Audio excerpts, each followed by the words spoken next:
नमस्कार दोस्तों, विजय अकेडमी में आपका एक बार फिर से स्वागत है। तो आज हम आपके लिए एक वीडियो लेकर के आए हैं जो है साझेदारी की डिटेल्ड क्लास। तो आज से हम साझेदारी की डिटेल्ड क्लास पढ़ेंगे। तो चलिए शुरू करते हैं साझेदारी को। देखिए, साझेदारी जो किया जाता है जिसे पार्टनरशिप भी कहा जाता है, तो साझेदारी या पार्टनरशिप करने की आवश्यकता क्यों पड़ती है? साझेदारी या पार्टनरशिप करने की आवश्यकता हमें क्यों पड़ती है? तो देखिए, पार्टनरशिप या साझेदारी करने की कई सारी आवश्यकताएं होती हैं। पहले हम उसको समझ लेते हैं, फिर साझेदारी का अर्थ समझेंगे और फिर हमारी इस क्लास को आगे बढ़ाएंगे। तो चलिए, तो देखिए, साझेदारी करना ही क्यों पड़ता है? तो देखिए, इसको करने के लिए मान लीजिए राम है। क्या है? एक मिस्टर राम है। तो राम ने अब सोचा, इनकी क्या थी, यहाँ पर एक दुकान थी। ये इनकी एक शॉप थी, छोटी सी। चाय की शॉप थी, स्वीट्स की शॉप थी। ये इनकी शॉप थी और इसमें यहाँ पर ये क्या करते थे, ये अकेले यहाँ पर बैठ करके ये शॉप चलाया करते थे। ठीक है। और इनकी दुकान बहुत अच्छी चल रही थी। पर हुआ क्या, इन्होंने सोचा यार इतनी अच्छी दुकान चल रही है, ये पूरी शहर है। अब मान लीजिए हम एग्जाम्पल के लिए ले लेते हैं इंदौर शहर। ये इंदौर शहर में इनकी शॉप चल रही है। तो अब ये यहाँ से खुश है शॉप चला करके।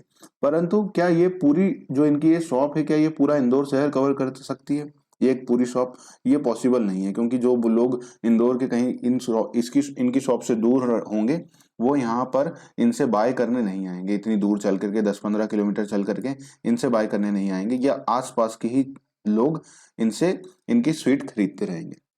तो इन्होंने क्या सोचा कि क्यों ना एक और शॉप लगाई जाए।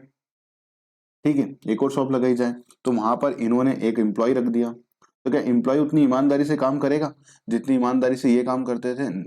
शायद नहीं। क्यों? क्योंकि उसको तो एक सैलरी मिलेगी और हो सकता है वो काम उतने अच्छे से ना करें।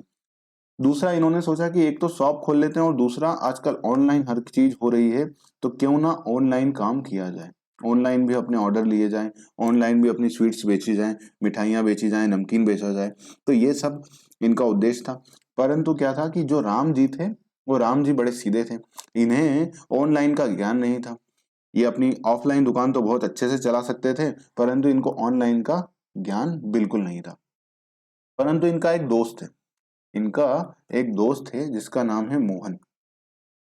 तो जो मोहन है, वो इनके साथ स्कूल से पढ़ा हुआ है। और वो उसने स्कूल की 12th करने के बाद उसने ये सारा ऑनलाइन डिजिटल मार्केटिंग और इन सब के कोर्स करे, और ये बहुत अच्छा इसमें परफेक्ट है। और इनका काफी अच्छा दोस्त और विश्वसनीय दोस्त है। तो इन्होंने क्या करा, इन्होंने अब इसको ये सोचते हैं कि इसको एम्प्लॉय जैसा रख लें, पर इन्होंने बोला एम्प्लॉय रखना पड़ेगा तो मोहन को ये सब ज्ञान आता है, तो हो सकता है वो सैलरी ज्यादा ले, और इतनी सैलरी राम जी जो हैं वो शायद अफोर्ड ना कर पाए। तो इन्होंने क्या किया, इन्होंने इनके साथ पार्टनरशिप कर ली। ठीक है, इन्होंने इनके साथ क्या करी, साझेदारी करी और अपना व्यवसाय चालू करा। कौन सा व्यवसाय चालू कर लिया? ऑनलाइन व्यवसाय चालू कर लिया। ठीक है, और साथ ही साथ मोहन जी को बोल दिया कि आप ये ऑफलाइन एक दुकान जो है ये भी संभाल लिया करिए। तो अभी जो यहाँ पर साझेदारी की गई है, वो साझेदारी किस उद्देश्य के लिए की गई है? क्यों साझेदारी करना राम जी को आवश्यकता पड़ी? ऑनलाइन बिजनेस को संभालने के लिए और नई ब्रांच खोलने के लिए। ठीक है, समझ में आई इतनी बात? अब समटाइम्स क्या होता है कि मोहन जी को नई दुकान तो खोलनी है, ये दुकान तो खोलनी है, पर मोहन जी के पास, राम जी के पास क्या है, मनी नहीं है, मतलब पैसे ही नहीं है इतने। क्योंकि देखिए आजकल आपको पता है प्रॉपर्टी का भाव कितना ज्यादा हो गया है, सब चीजों का भाव कितना हो गया है। तो मोहन जी के पास क्या है, इतने पैसे ही नहीं है कि वो ये दुकान खोल सके। तो उन्होंने क्या करा, उन्होंने मोहन जी से बोला कि आप थोड़े पैसे भी ले आइएगा। तो अभी जो साझेदारी वो की जा रही है, वो क्यों की जा रही है? पैसों के लिए, ताकि मोहन जी जो आएंगे वो साथ ही साथ पैसे भी ले आएंगे। तो कई सारे कारण होते हैं जिसके कारण क्या की जाती है, साझेदारी की जाती है। अब ये साझेदारी राम जी और जो मोहन जी कर रहे हैं, इसका उद्देश्य क्या है? जो पार्टनरशिप करने का उद्देश्य है, क्या ये कर रहे हैं कि जो इंदौर की जनता है उसको हम अच्छी स्वीट्स दे पाएं, अच्छी नमकीन दे पाएं, ये उद्देश्य है, और अपना लोगों को बहुत खुशी मिलेगी, ये मेन उद्देश्य है। इनका उद्देश्य ये मेन नहीं है। इनका उद्देश्य मेन तो क्या है, अच्छा स्वीट देना तो है, परंतु इनका उद्देश्य जो है वो क्या है, प्रॉफिट कमाना। क्या उद्देश्य है इनका? जो मुख्य उद्देश्य है वो क्या है, प्रॉफिट कमाना या लाभ कमाना। क्या उद्देश्य है? लाभ कमाना। ये बात ध्यान रखिएगा। तो कभी भी कोई साझेदारी की जाएगी, साझेदारी और गैर लाभकारी व्यापार, तो साझेदारी कब समझी जाएगी? कोई भी साझेदारी, साझेदारी तभी समझी जाएगी जब उसमें क्या हो, जब उसमें लाभ हो। उसमें क्या हो, प्रॉफिट हो। अगर उसमें प्रॉफिट या लाभ का एलिमेंट नहीं हुआ तो उसको हम साझेदारी नहीं कहेंगे। ठीक है, जिसमें प्रॉफिट कमाने का उद्देश्य नहीं हुआ उसमें इसे साझेदारी नहीं कहा जाएगा। जैसे राम और मोहन, राम और मोहन जी ने क्या सोचा, राम और मोहन जी ने सोचा कि हम दोनों मिल करके क्या करेंगे, जो गरीब बच्चे हैं, जो पुअर चाइल्ड हैं, उनकी क्या करेंगे, उनको स्कूली शिक्षा के लिए उनकी जरूरतमंद लोगों से पैसे लेकर के इन बच्चों को स्कूल भेजेंगे ताकि ये बच्चे अच्छे से पढ़ सकें और समाज में जुड़ सके। ये इनका उद्देश्य है। तो क्या अब इसे हम पार्टनरशिप कहेंगे, दोनों मिल करके काम कर रहे हैं? तो नहीं। क्यों नहीं कहेंगे? क्योंकि इसमें क्या है, गरीब बच्चों को स्कूल भेजने का काम है, इसमें कोई इनको प्रॉफिट कमाना उद्देश्य नहीं है। तो फिर इस चीज को हम, ये जो दोनों लोग मोहन और राम जी मिलकर के ये वाला काम कर रहे हैं, इसे हम साझेदारी नहीं कहेंगे। तो आप ये बात ध्यान रखिएगा, साझेदारी में क्या होना चाहिए, लाभ का उद्देश्य होना चाहिए। ठीक है, ये बात ध्यान रखिएगा। चलिए, तो हम आगे बढ़ते हैं, आज की और इसका अर्थ पढ़ लेते हैं और समझ लेते हैं कि कैसे क्या करना है। साथ ही साथ एक दो बातें और मैं इस वीडियो में भी क्लियर कर देता हूँ कि कुछ बच्चों, देखिए 3 तरह के बच्चे इस बार एमपीटीईटी की परीक्षाओं में सम्मिलित होंगे, जहां तक मेरा अनुभव है उस हिसाब से। एक तो वो बच्चे जो अभी अभी एमकॉम या बीएड किया हुआ है और इनकी स्टडी रेगुलर थी, वो यहाँ पर सम्मिलित होंगे। कुछ ऐसे बच्चे होंगे जो काफी साल पहले पढ़े हुए हैं, काफी साल पहले पढ़े हुए हैं और उन्होंने अब कोई एग्जाम नहीं दी है, ना ही कोई पढ़ाई की हुई है, और उन्होंने ये एग्जाम चालू किए। और एक वो बच्चे होंगे जो एक कहीं टीचर होंगे, थोड़ा बहुत पढ़ाते होंगे तो उन्हें ज्ञान होगा, तो वो बच्चे होंगे। तो ये 3 तरह के स्टूडेंट होंगे। तो मेरा जो उद्देश्य है वो क्या है कि सब मैं ये मान करके आपको पढ़ाऊंगा कि आपने आज के पहले, कई साल पहले अकाउंट्स पढ़ा था और उसके बाद आपने अकाउंट्स पढ़ा ही नहीं है, आप आराम से बैठे हैं और आपने कुछ नहीं पढ़ा है। तो हम वहां से चालू करेंगे। मतलब कौन से बच्चों से चालू करेंगे, जिन्होंने कई साल से एमकॉम नहीं पढ़ा है, कुछ भी पढ़ाई नहीं करी है और अब वो इस एग्जाम में सम्मिलित होना चाहते हैं। तो हम ये मानेंगे, फिर उनको इस लेवल पर लाएंगे और फिर हम इस तरह से पढ़ाएंगे कि ये जो पढ़ा रहे हैं ये भी कवर करें, और बाद में हम उसे इस लेवल पर ले जाएंगे ताकि जो एग्जाम में पूछे जा रहे क्वेश्चन वो आपसे बन सके। हमारा मेन उद्देश्य क्या होगा, अल्टीमेटली जो गोल होगा, अल्टीमेटली गोल होगा कि आपकी एग्जाम में जिस हिसाब से क्वेश्चन जिस लेवल पर पूछे जा रहे हैं वहां तक आपको लेकर के जाना। तो चलिए अब बात कर लेते हैं हमारी ये वीडियो पर, जो हमारा चल रहा था अर्थ, पार्टनरशिप, साझेदारी का अर्थ क्या है, पार्टनरशिप का मीनिंग ऑफ पार्टनरशिप। तो देखिए साझेदारी का अर्थ क्या होता है, जब दो या दो से अधिक व्यक्ति, तो अभी अभी क्या है हमारे इसमें 2 व्यक्ति, मतलब राम मोहन। अब राम मोहन और श्याम भी ले लें इनके साथ, क्या ले लें, राम और मोहन तो थे ही, उन्होंने श्याम को भी ले लिया क्योंकि मोहन के पास भी पैसे नहीं थे, ऑनलाइन ज्ञान तो था पर पैसे नहीं थे, तो उन्होंने क्या करा, श्याम को भी अपनी पार्टनरशिप में ले लिया और उससे क्या मंगा लिए, पैसे मंगा लिए। तो ये क्या हो जाएगा, जब 2 या 2 से अधिक व्यक्ति, इनका उद्देश्य क्या है, लाभ कमाने के उद्देश्य, क्या होना चाहिए इनका उद्देश्य, इनका उद्देश्य होना चाहिए लाभ कमाने के उद्देश्य से आपस में व्यापार करने का क्या करते हैं, समझौता करते हैं।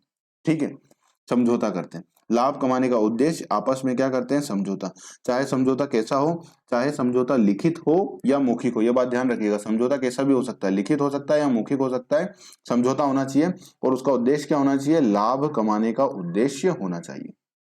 चलिए, तो उसे साझेदारी कहते हैं, तो उसे हम क्या कहते हैं, साझेदारी। और उनके द्वारा जो कि व्यापारिक संस्थाएं स्थापित की जाती है उसे साझेदारी फर्म कहा जाता है। क्या कहा जाता है, जिनके द्वारा व्यापारिक संस्थाएं स्थापित की जाती है उसे साझेदारी फर्म कहा जाता है। तो इतनी बात समझ में आ गई आपको कि जब 2 या 2 से अधिक व्यक्ति लाभ कमाने के उद्देश्य से क्या करें, लाभ कमाने के उद्देश्य से व्यापार के लिए वो क्या करते हैं, समझौता करते हैं, तो उसे क्या कहा जाता है, साझेदारी कहा जाता है।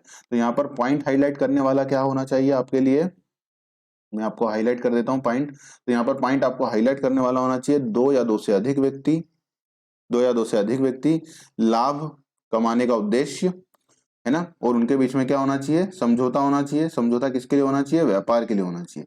तो हम उसे क्या कहेंगे, साझेदारी।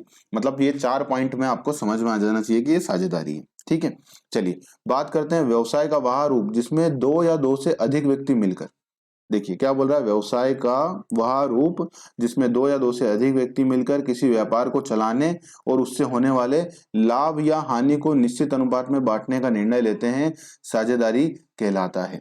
मतलब यहाँ पर क्या बोल रहे हैं कि जो क्या कर रहे हैं, 2 या 2 से अधिक व्यक्ति जो हमने ऊपर बोला, और क्या कर रहे हैं, व्यवसाय को चलाने और उसमें होने वाले क्या लाभ या हानि को निश्चित अनुपात में बांटने का निर्णय लेते हैं। मतलब समझौते में क्या होता है, समझौते में एक अनुपात भी बता दिया जाता है। अनुपात, क्या अनुपात बता दिया जाता है कि इस अनुपात में हम बांटेंगे। जैसे मान लीजिए हमारे एग्जाम्पल में कौन थे, राम और मोहन। तो राम और मोहन ने क्या अनुपात डिसाइड किया, 1:1, 1:1, 1:1 का अनुपात रखा। मतलब क्या रखा उन्होंने, आधा आधा, हम 50-50% बांटेंगे, 50-50% बांटेंगे। मान लीजिए प्रॉफिट साझेदारी फर्म, उन्होंने ये व्यापार चालू किया था, नया व्यापार सब कंप्लीट करके व्यापार चालू किया था, वही अपनी मिठाई की दुकान उन्होंने नया खोला, ऑनलाइन बिजनेस सब करा। तो उन सबसे उनको प्रॉफिट कितना हुआ इस महीने, 10,000 का प्रॉफिट हुआ। तो अब 10,000 को प्रॉफिट को राम और मोहन में कैसे बांटा जाएगा, 1:1 में। मतलब 5,000 राम को मिलेगा और 5,000 किसको मिलेगा, मोहन को मिलेगा। तो यही है बोलने का मीनिंग है। समझ में आई इतनी बात। चलिए बात करते हैं आगे। मैं आपको बाद में सब रब करके बता दूंगा कि इसमें हाईलाइट क्या करना है, क्या समझने की जरूरत है। भारतीय साझेदारी अधिनियम अधिनियम 1932 की धारा 4 के अनुसार, अब यहाँ पर क्या डिसाइड किया गया है, धारा 4 के अनुसार साझेदारी उन व्यक्तियों का समूह है। मतलब क्या है, एक ग्रुप है जो एक ऐसे व्यापार के लाभों को बांटने के लिए सहमत हुए हैं जो उन सबके द्वारा या उन सभी में से किसी के द्वारा संचालित किया जाता है। मतलब साझेदारी अधिनियम जो है, एक सेकेंड, साझेदारी अधिनियम क्या बोलता है, साझेदारी अधिनियम partnership act, Indian partnership act 1932 की धारा सेक्शन 4 के अनुसार क्या बोलते हैं कि साझेदारी क्या है, उन व्यक्तियों का क्या है, एक समूह है। समूह मतलब ग्रुप, क्या है, एक ग्रुप है, एक ग्रुप है, एक ग्रुप है, क्या है, एक समूह है, जिसमें क्या होता है, व्यापार के लाभों को बांटने के लिए क्या होते हैं, वो सहमत होते हैं। सहमत होने का मतलब क्या है, एक एग्रीमेंट कर लेते हैं, लाभों के बांटने के लिए वो क्या होते हैं, सहमत होते हैं। और उसमें जो व्यापार है, मतलब जो ये व्यापार कर रहे हैं, जो स्वीट बिजनेस है, वो क्या होता है, उनके उन सब के द्वारा, उन सभी के द्वारा, उन सभी के द्वारा चलाया जाएगा या उनमें से किसी एक के द्वारा चलाएगा, उनमें से किसी के द्वारा चला जाएगा, उनमें से किसी के द्वारा चला जाएगा मतलब एक के द्वारा चला जाएगा। जैसे हमारे एग्जाम्पल में क्या था कि राम भी थे और मोहन भी थे। क्या थे, राम और मोहन दोनों थे।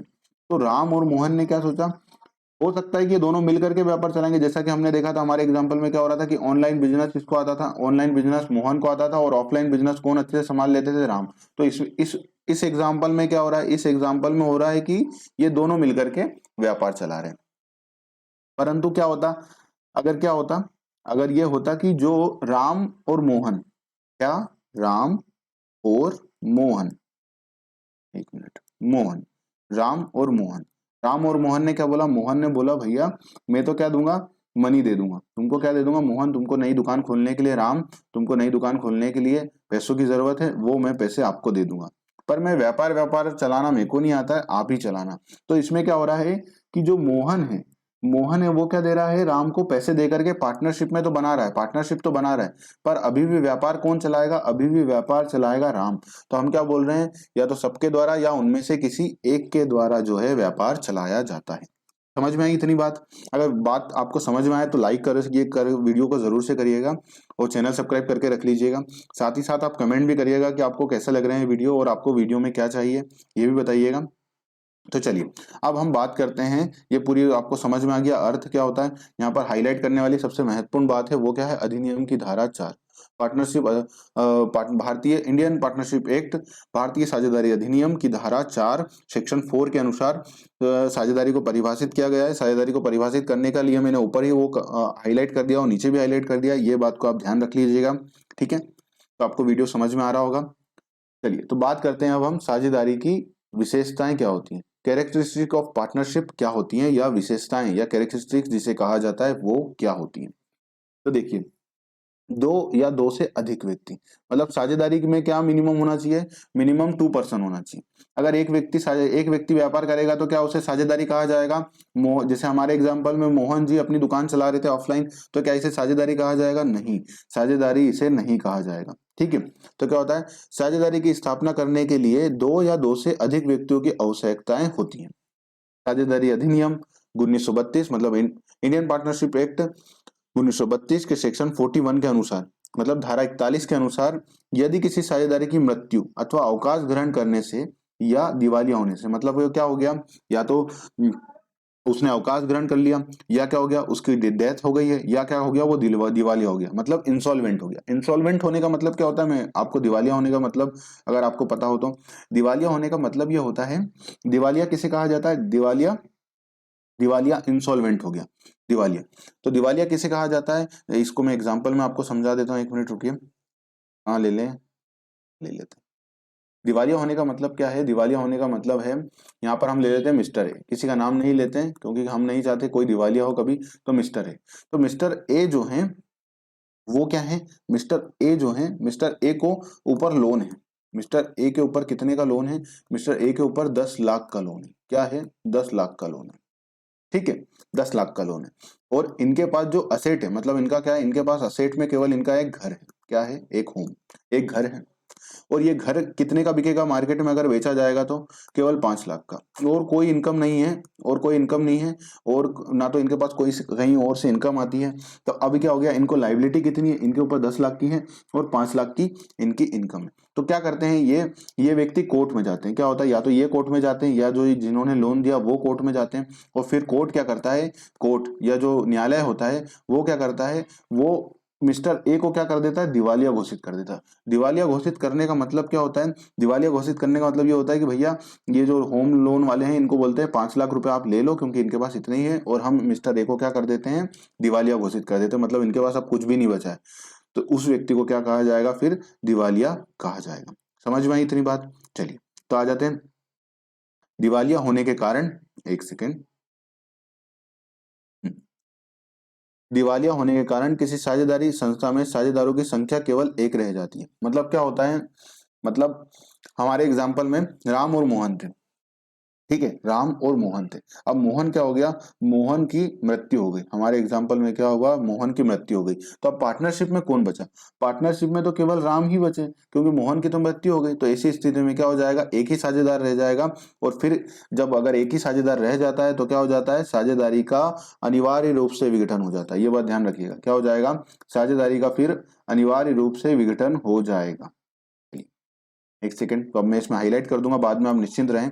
और ये क्या है, साझेदारी की न्यूनतम संख्या कितनी होती है, न्यूनतम संख्या 2 होती है। और अधिकतम संख्या कितनी हो सकती है, अधिकतम संख्या 50 हो सकती है। व्यवसायों के लिए अधिकतम संख्या कितनी होगी, 50 होगी। तो यहाँ पर सबसे महत्वपूर्ण बात क्या है, मैं उसको हाईलाइट कर देता हूँ, फिर अगले पॉइंट पर चलते हैं हम फटाफट से।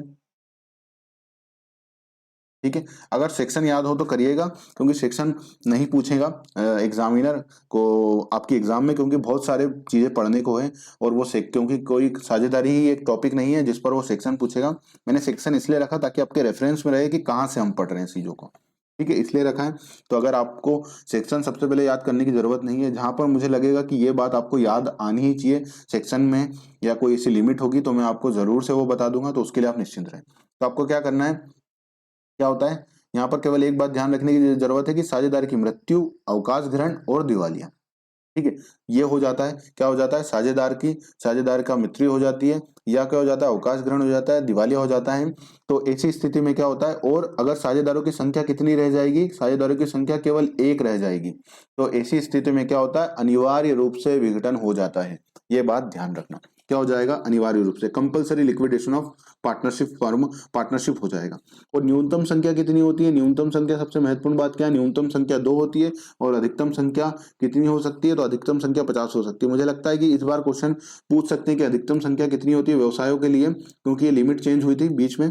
तो इसलिए मुझे लगता है कि इस बार अगर एग्जामिनर पूछेगा अगर संख्या के ऊपर क्वेश्चन, तो वो ये जरूर पूछेगा कि क्या होगा, 50 होगी। चलिए बात करते हैं लाभों का विभाजन। लाभों का विभाजन का मतलब क्या हुआ, sharing of profit, sharing of profit, लाभों का विभाजन। तो साझेदारी व्यवसाय से उत्पन्न लाभ का विभाजन एक निश्चित अनुपात में, मतलब क्या होता है, एक निश्चित प्री डिटरमाइंड या एक फिक्स्ड रेशो में किया जाता है। अब ये निश्चित अनुपात का मतलब क्या हुआ, निश्चित अनुपात का मतलब ये हुआ कि साझेदार डिसाइड कर लेते हैं, साझेदार डिसाइड कर लेते हैं। जैसे राम और मोहन, आप कहेंगे तो मैं हर बार एक नया एग्जांपल ले लूंगा, पर मैं उसी एग्जांपल को इसलिए चलाता हूं ताकि आपके दिमाग में वो एक इमेज बनी रहे, तो आपको उससे आसानी रहे समझने को पूरे टॉपिक, पूरे पॉइंटों को। तो राम और मोहन के केस में हमने क्या बोला था कि ये पार्टनरशिप में प्रॉफिट किसे बात से 1:1 में, और हमारा 1:1 में प्रॉफिट भी कितना हुआ था, हमारा प्रॉफिट हुआ था 10 लाख रुपए का। और उसको हमने 5,000 और 5,000 में दोनों लोगों में बांट दिया था। तो ये क्या हो गया, एक निश्चित अनुपात। यहाँ पर निश्चित अनुपात क्या है, 1:1। एक निश्चित अनुपात में साझेदारों के बीच में होना चाहिए। लाभों के विभाजन का अनुपात साझेदारों के बीच हुए आपसी समझौते के अनुसार निर्धारित होता है। क्या होता है, आपसी समझौता, मतलब जो उन्होंने एक एग्रीमेंट करा है म्यूचुअली डिसाइड करके, उसके अनुसार होता है। तो यहाँ पर क्या होना चाहिए आपका आईएमपी पॉइंट। यहाँ पर पॉइंट मैं फिर समराइज भी कर दूंगा कि आपको ये समझना है। एक बार पढ़िएगा, जो भी टॉपिक होगा तो मैं बता दूंगा कि एक बार ये पढ़िएगा, इसके बाद नहीं पढ़िएगा। तो लाभों का विभाजन कैसे होना चाहिए, निश्चित अनुपात में होना चाहिए, निश्चित अनुपात में। और क्या होना चाहिए, आपसी समझौते के अनुसार निर्धारित होना चाहिए। ये बात आपको इसमें ध्यान रखनी है, ठीक है। अब क्या बोल रहा है, साझेदारों के बीच अनुबंध। जो साझेदारों के बीच जो एग्रीमेंट होता है, एग्रीमेंट होता है, वो कैसा होता है, अनुबंध कैसा होता है। तो साझेदारों का आपसी संबंध एक संविदा द्वारा स्थापित होता है। कैसे स्थापित होता है, एक संविदा द्वारा, ठीक है। और क्या बोल रहा है ये, भारतीय साझेदारी अधिनियम 1932 की धारा 5 के अनुसार। कौन सी है, इंडियन पार्टनरशिप एक्ट 1932 की सेक्शन 5 के अनुसार क्या बोल रहा है, साझेदारी संविदा द्वारा स्थापित होती है। किसके द्वारा स्थापित होती है, साझेदारी संविदा द्वारा, स्तर द्वारा नहीं होती। मतलब अगर संविदा साझेदारी, आपको यहाँ पर बात ध्यान रखने वाली क्या है कि साझेदारी संविदा द्वारा स्थापित होती है। पूछा जा सकता है कि साझेदारी कैसे स्थापित होती है। अगर क्वेश्चन पूछेंगे तो क्या पूछेंगे कि साझेदारी कैसे स्थापित होती है, तो साझेदारी संविदा द्वारा स्थापित होती है। यह अनुबंध क्या हो सकता है, यह अनुबंध लिखित भी हो सकता है और मौखिक भी हो सकता है। जैसा कि मैंने आपको स्टार्टिंग में ही बता दिया था कि क्या समझौता या अनुबंध के अनुसार होती है, और समझौता कैसा हो सकता है, लिखित या मौखिक हो सकता है। तो क्या बोलेंगे, साझेदारी एक संविदा द्वारा स्थापित होती है। और यह अनुबंध कैसा हो सकता है, यह अनुबंध लिखित भी हो सकता है और कैसा हो सकता है, मौखिक भी हो सकता है। ध्यान रखिएगा। तो व्यवसाय, चलिए समझ में आई ये बात, इसमें से ध्यान रखनी है। चलिए पॉइंट नंबर बात करते हैं अगले पर, व्यवसाय का संचालन। अब व्यवसाय का संचालन मतलब जो बिजनेस है उसका संचालन कैसे करें। तो देखिए मैंने आपको बताया था कि व्यवसाय का संचालन कैसे कर सकते हैं, सब लोग मिलकर के कर सकते हैं, क्योंकि हमने जब ऊपर डेफिनेशन पढ़ी उसमें भी पढ़ा है कि सब लोग कर सकते हैं या सब लोग में से कोई एक भी कर सकता है। मतलब क्या कर सकते हैं, राम भी कर सकते हैं और मोहन भी कर सकते हैं, ठीक है। राम और मोहन दोनों कर सकते हैं, चाहे तो ये कर सकते हैं, या तो क्या कर सकते हैं दोनों, या दोनों में से कोई एक कर सकता है। मतलब क्या हुआ, मोहन ने बोला कि भैया देखो तुम बहुत अच्छा व्यापार संभालते हो, तो व्यापार तो आप ही संभालो। क्या करो, व्यापार तो आप ही संभालो, मैं व्यापार नहीं संभालूंगा, मैं पूरा आपका सपोर्ट करूंगा, पर व्यापार ही संभालो। तो ऐसा क्या हो गया कि या तो दोनों लोग कर सकते हैं, मतलब सबके द्वारा, या सब में से किसी एक के द्वारा। सब में से किसी एक के द्वारा मतलब हमारे केस में क्या हो रहा है कि मोहन जो है वो राम जो है वो व्यापार संभालेंगे। चलिए पॉइंट पढ़ लेते हैं कि साझेदारी व्यवसाय का संचालन सभी साझेदारों द्वारा अथवा उनमें से किसी एक अथवा एक से अधिक साझेदारों द्वारा किया जा सकता है। अब एक से अधिक कब होगा, मान लीजिए किसी फर्म में कितने साझेदार हैं, किसी फर्म में 10 साझेदार हैं। कितने साझेदार हैं, 10 साझेदार हैं। तो अब 10 साझेदार या तो सबकी सभी आ जाएंगे, पर 10 साझेदार द्वारा इतने सारे लोग काम करेंगे एक साथ, हो भी सकता है जरूरत हो या नहीं भी जरूरत हो। तो क्या हो सकता है, 10 में से 2 लोगों ने व्यापार संभालते हैं, बाकी लोग देखते रहते हैं चीजों को, पर वो व्यापार नहीं संभालते, वो उन्होंने अपनी पूंजी लगा दी है, अपनी कैपिटल लगा दी है, और बाकी 2 लोग मुख्यतः व्यापार को संभालते हैं। तो क्या हो रहा है, या तो सबके द्वारा या उनमें से किसी एक से अधिक साझेदारों द्वारा समझाया जाता है। आईएमपी पॉइंट क्या है यहाँ पर, ये तो आपके लिए एक नॉर्मल पॉइंट है, इसमें से कुछ भी ऐसा आईएमपी नहीं है, आपको याद रहेगा, मैं डेफिनेटली कह रहा हूँ। असीमित दायित्व साझेदारी, असीमित दायित्व साझेदारी क्या बोल रहा है, व्यवसाय में साझेदारों का दायित्व कैसा होता है, असीमित होता है। ये बात ध्यान रखना, कैसा होता है, साझेदारी में साझेदारों का दायित्व जो होता है वो कैसा होता है, असीमित, मतलब अनलिमिटेड होता है, अनलिमिटेड, ठीक है, अनलिमिटेड। साझेदारी संस्थाओं के ऋणों का भुगतान करने के लिए, मतलब जो साझेदारी संस्था है उसका ऋण का भुगतान करने के लिए क्या होता है, साझेदारी संस्था का प्रत्येक साझेदार अपने व्यक्तिगत संपत्ति तक सीमा तक भुगतान करने के लिए उत्तरदायी होता है। तो यहाँ पर क्या, बस आपको ध्यान रखने की जरूरत है, यहाँ पर 2 पॉइंट ध्यान रखने की जरूरत है, मैं फिर आपको समझा भी देता हूँ कि असीमित साझेदारी में क्या होगा, असीमित साझेदारी में साझेदारों का दायित्व कैसा होता है, असीमित होता है, असीमित मतलब अनलिमिटेड होता है। और उसका भुगतान करने के लिए क्या होता है, व्यक्तिगत संपत्ति की सीमा तक भुगतान करने के लिए क्या होगा, उत्तरदायित्व होगा। व्यक्तिगत संपत्ति की सीमा तक मतलब पर्सनल असेट्स जो होती हैं, असेट्स का उसका भी यूज किया जा सकता है। अब पर्सनल असेट्स का यूज कैसे करेंगे जरा समझ लेते हैं। देखिए 3 साझेदार हैं, 3 साझेदार क्या हैं, ए बी और सी, ठीक है, ये तीनों ने मिलकर के साझेदारी बनाई। अब क्या हुआ, साझेदारी ने लोन लिया, लोन कितने का लिया, 10 लाख का, ठीक है, 10 लाख का लोन लिया इन तीनों ने मिलकर के, 10 लाख का लोन लिया। अब क्या हुआ, ए जो था उसके पास तो कुछ पैसे ही नहीं थे, उसके पास कितने पैसे थे, 1 लाख रुपए की संपत्तियां थी। और बी के पास कितने लाख की संपत्तियां थी, बी के पास भी 2 लाख रुपए की संपत्तियां थी। परंतु जो सी था, ये मतलब इनकी पर्सनल असेट है, मतलब मान लो ये घर है, इनके पास होम है, एक एक घर है और कोई कोई इनके पास इनकम नहीं है। तो इनके जो घर की कीमत है वो 1 लाख है, बी के जो घर की कीमत है वो 2 लाख है, और सी के जो घर की कीमत है वो कितनी है, 20 लाख का। मतलब सी जो है एक अमीर अमीर व्यक्ति है बहुत, और उसके पास बहुत अच्छे हैं।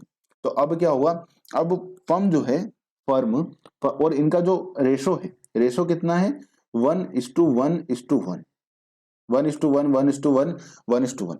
इसका मतलब क्या हो गया, हम इसको एग्जाम्पल को अच्छा आपके राउंड फिगर से बचाने के लिए, रुकिए मैं इस फिगर को 9 लाख कर देता हूँ। 9 लाख रुपए, कितने का लोन लिया है, 9 लाख रुपए का लोन लिया है। तो अब इसका मतलब क्या हुआ कि ये जो लोन का भुगतान करने के लिए ए बी सी डी कितने कितने हैं, 3-3 लाख रुपए देंगे। 3 लाख रुपए ये दे, 3 लाख रुपए ये दे। ईमानदारी से तो यही होना चाहिए कि लोन का भुगतान की जिम्मेदारी कितनी होनी चाहिए, 3-3 लाख रुपए तीनों लोगों की होनी चाहिए। परंतु ए के पास तो संपत्तियां ही कितनी है, 1 लाख रुपए की है।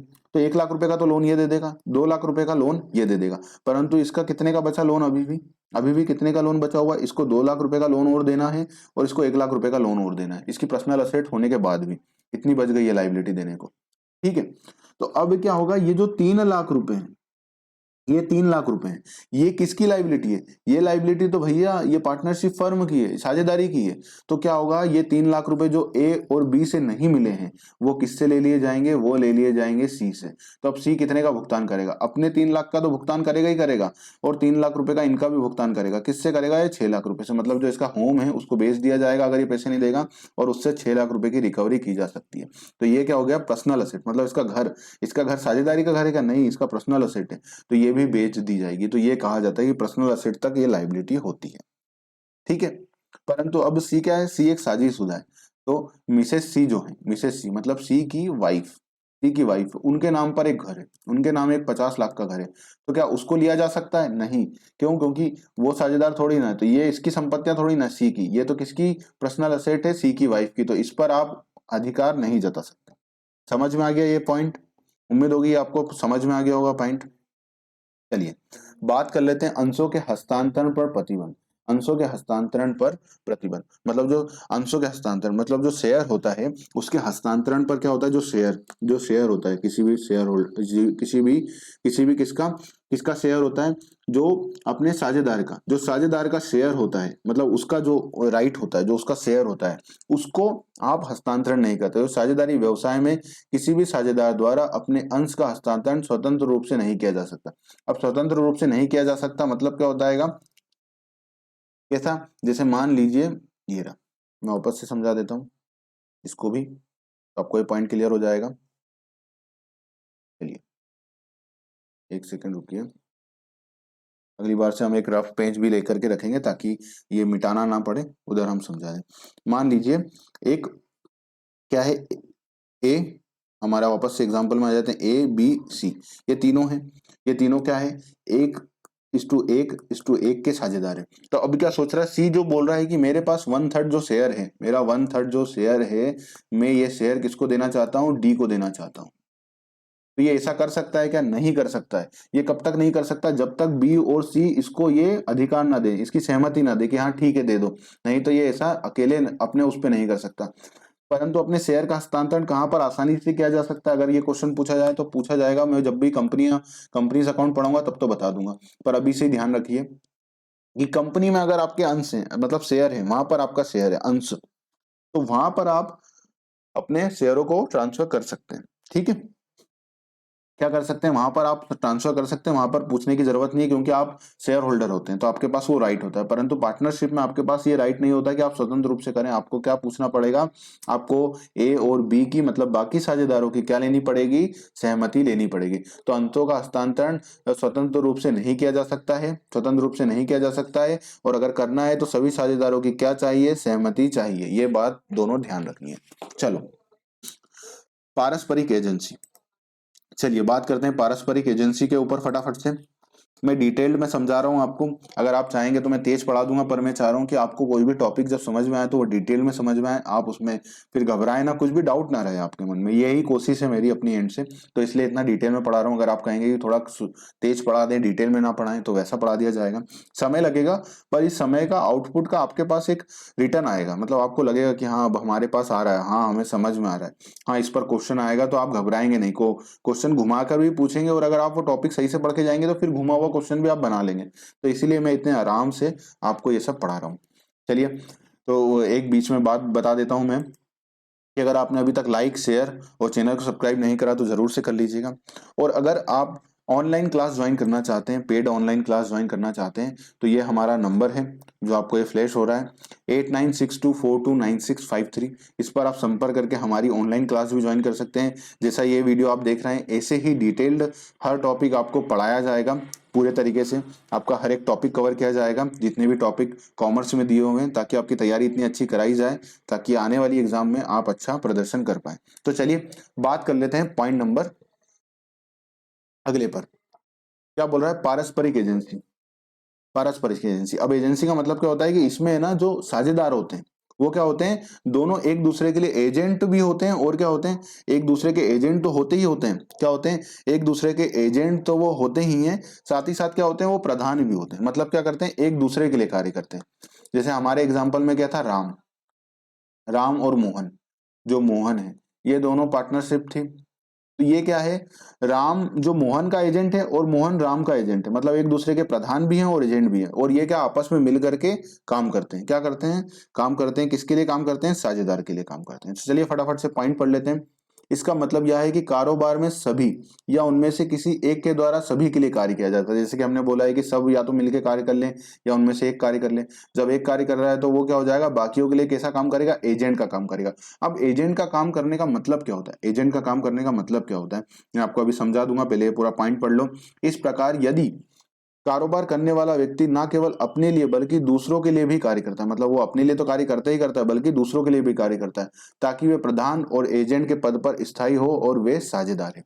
इसका मतलब ये होता है कि हम समझ लेते हैं, ये मोहन और राम है, ये मोहन और राम है, इन दोनों ने क्या करा, इन दोनों ने काम किया।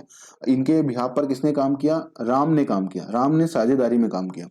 मान लीजिए इन्होंने काम किया, तो ये जो राम काम कर रहा है इसके लिए ये तो दाई दाई है ही, साथ ही साथ क्या दाई है, मोहन भी इसके लिए लायबल होगा, मोहन भी इसके लिए लायबल होगा, मोहन भी इसके लिए लायबल होगा। ऐसा नहीं कहा जा सकता कि मोहन लायबल नहीं होगा। जैसे मान लीजिए राम ने क्या करा, राम ने अपने यहाँ से क्या बेची, राम ने अपने यहाँ से 10,000 रुपए की सेल करी। सेल काहे की करी? सेल उन्होंने करी स्वीट्स की, ठीक है, स्वीट्स की सेल करी, ठीक है, स्वीट्स की सेल करी। तो ये सेल किसने करी है? राम ने। पर ये माना जाएगा कि ये सेल मोहन ने भी करी है। मतलब अगर कल से इस स्वीट्स में कोई खराबी आती है और कस्टमर बोलता है भैया हमको पैसे वापस दो, या वो और कुछ इसमें क्वालिटी चाहता है, तो वो कल से मोहन ये नहीं कह सकता कि भैया मैं इसके लिए कोई दायित्व नहीं है, ये तो आपको सेल किसने करी है, राम ने करी है। नहीं, जितना राम इसके लिए लायबल है उतना ही मोहन लायबल है। क्यों? क्योंकि राम यहाँ पर कैसे काम कर रहा है, यहाँ पर एजेंट के रूप में काम कर रहा है। किसके लिए एजेंट के रूप में काम कर रहा है? मोहन, और पार्टनरशिप के लिए एजेंट के रूप में कार्य कर रहा है। तो पारस्परिक इसलिए कहा जाता है इसको पारस्परिक एजेंसी। समझ में आई बात? अब ये क्वेश्चन पूछ सकता है एग्जामिनर, अगर उसे पूछना होगा एक क्वेश्चन कि क्या एक लघु को, मतलब माइनर को, एक माइनर को साझेदारी में जोड़ा जा सकता है? तो हाँ, ये पूछा जाएगा क्या है, अगर माइनर को साझेदारी में जोड़ा जा सकता है, तो अगर आंसर आएगा यस तो जोड़ा जा सकता है। पर कब जोड़ा जा सकता है? केवल प्रॉफिट के लिए, ठीक है। ये इसको भी मैं समझा दूंगा कि साझेदारी फर्म में लघु को जोड़ा जा सकता है, लेकिन साथ यह कि केवल लाभों को बांटने के लिए स्वीकृत किया जा सकता है। उसे फर्म में हानि हानि को साझा करने के लिए नहीं बनाया जा सकता। मतलब क्या होगा कि अगर राम और मोहन, मोहन क्या कर रहे हैं, जो श्याम है उसके लड़के को शामिल कर रहे हैं, राम और मोहन ने, चलो हम कहाँ समझे, यहाँ समझ लेते हैं। ये है ए बी सी डी, कर लेते हैं हम, ए बी और ये सी, ये तीन साझेदारी फर्म में है। इन्होंने क्या करा, एक माइनर, माइनर कौन है यहाँ पर, माइनर हम ले लेते हैं डी, डी जो है वो माइनर है। माइनर मतलब उसकी उम्र कितनी है, 15 साल है, हम मान लेते हैं उसकी उम्र कितनी है, 15 साल, ठीक है, वो माइनर है। अब क्या हुआ, ए बी सी तीनों साझेदारी में है, ये क्या कर रहे हैं, ये माइनर को अपने साथ जोड़ रहे हैं। तो क्या ये जोड़ सकते हैं? हाँ जोड़ सकते हैं, परंतु किसके लिए जोड़ सकते हैं? केवल प्रॉफिट के लिए। अब प्रॉफिट के लिए जोड़ने का मतलब क्या हुआ? प्रॉफिट के लिए जोड़ने का मतलब क्या हुआ कि ये फर्स्ट ईयर में इनको प्रॉफिट हुआ कितना, 20,000 का। कितने का प्रॉफिट हुआ? 20,000 का। और सब बराबर के साझेदार हैं, तो क्या हुआ, 5,000 इसको, 5,000 इसको, 5,000 सी को और 5,000 ही डी को मिल जाएंगे। परंतु अगर नेक्स्ट ईयर में लॉस हो गया, नेक्स्ट ईयर में लॉस हो गया 20,000 का, कितने का लॉस हो गया? 20,000 का, तो फिर डी को आप ये 5,000 रुपए नहीं बांट सकते। क्यों? क्योंकि ये माइनर है। तो इसको हानि के लिए आप इसको क्या नहीं कर सकते, इसको हानि के लिए आप साझेदार नहीं बना सकते। तो ये एक ध्यान रखने वाली बात है, पूछा जा सकता है एग्जाम में क्वेश्चन ऑब्जेक्टिव में कि क्या माइनर को साझेदार बनाया जा सकता है? तो आपका आंसर होगा यस, बनाया जा सकता है, परंतु किसके लिए बनाया जाएगा? केवल लाभ बांटने के लिए, केवल लाभांश की स्वीकृति के लिए, हानि के लिए नहीं बनाया जाएगा। समझ में आई? चलिए, यह है नंबर ऑफ पार्टनर्स। तो क्या है, मिनिमम पार्टनर्स कितने होना चाहिए? मिनिमम पार्टनर्स 2 होने चाहिए। ये बात ध्यान रखिएगा, मिनिमम पार्टनर्स कितने होने चाहिए? मिनिमम पार्टनर्स 2 होने चाहिए। और अधिकतम कितने होने चाहिए? 50 होने चाहिए। देखिए, maximum partner as per section 464, 464 of companies act 2013 क्या बोलता है? नो एसोसिएशन और partnership consisting more than 100 members. मतलब ये क्या बोल रहा है, जो सेक्शन बना है कंपनीज एक्ट का, कंपनीज एक्ट का सेक्शन क्या बना है? 464। उसके अंदर कितना बोला गया है कि मैक्सिमम कितने रख सकते हैं आप? उसमें तो क्या बोला गया है उस सेक्शन में तो ये बोला गया है कि आप मैक्सिमम कितने रख सकते हैं। जो मैक्सिमम शेयर हैं, वो मैक्सिमम शेयर आप कितने रख सकते हैं? मैक्सिमम आप रख सकते हैं 100। पर आप तो बोलेंगे सर आपने तो 50 बोले। तो ये सेक्शन बोल रहा है, सेक्शन कितना बोल रहा है? सेक्शन ने कितनी मैक्सिमम लिमिट डिफाइन कर रखी है? 100 की। परंतु क्या करा है सेंट्रल गवर्नमेंट में, प्रिस्क्राइब भी कितने किए हैं, मतलब कितने निर्धारित करें उन्होंने? रूल 10 के अंदर, कंपनीज इनकॉर्पोरेशन रूल 2014 के अंदर इसकी लिमिट कितनी दी हुई है? 50। मतलब मैक्सिमम कितने कर सकते हैं? 100। परंतु अभी सेंट्रल गवर्नमेंट ने कितने कर रखे हैं नोटिफाई? 50। तो हमारा मैक्सिमम पार्टनर कितने हो सकते हैं किसी पार्टनरशिप फर्म में? ये ध्यान रखने वाली बात है। तो कितने होंगे? 50 होंगे। बात ध्यान रखिएगा।